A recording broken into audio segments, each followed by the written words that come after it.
My name is John Spicer. I'm a Professor of Marine Zoology here at the University of Plymouth. My job consists of teaching undergraduate students marine biology, but also doing research into some of the major problems that face us today, things like the acidification of the oceans and global warming. I'm an elder at Mutley Baptist Church as well, so I'm both a professional scientist and a Christian. A long time ago, people used to say that God spoke in two different ways, through the book of nature and also through the book of Scripture. And certainly in my own experience, that's been borne out. That when we do our science, although a lot of the stuff we're doing is geared towards environmental questions and environmental problems, because the enormity of what we're facing just now is colossal. But at the same time, we're understanding how nature works.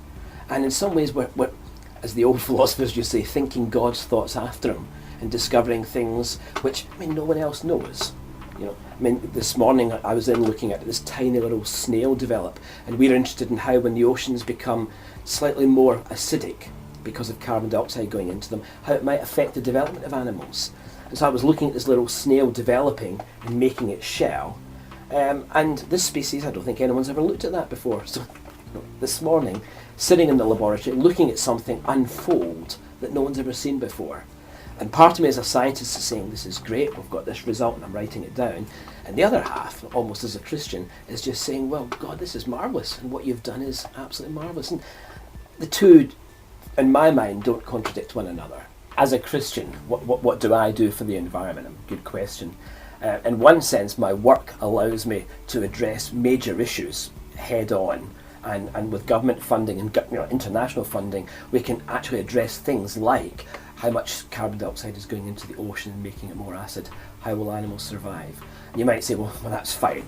I don't have that ability. I might want to be a scientist when I sort of get a bit older, but I'm not just now. I'm just an ordinary Joe Blogs or Josephine Blogs. What can I do? Well, I find that working is one thing, but it has to impact my own personal life.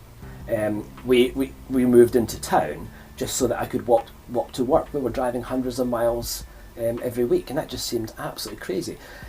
Again, it's not just that there's an environmental crisis. Christians should live considered lives, and a considered life says that you don't spend hundreds of pounds travelling back and forward unless you have to. You don't spend all that time doing that. Certainly we recycle in our house. Or at least we try to. We're not perfect. I wish we were, but certainly we desire to do that. We've placed all of our light bulbs, with these new, very, very sort of low energy ones, and they're great. Just very, very simple things that we do. We try not to use plastic bags. It's just carefully considering the things that you do, whether or not there's an environmental crisis. Carefully considering what you do and why you do it. With what God gives you.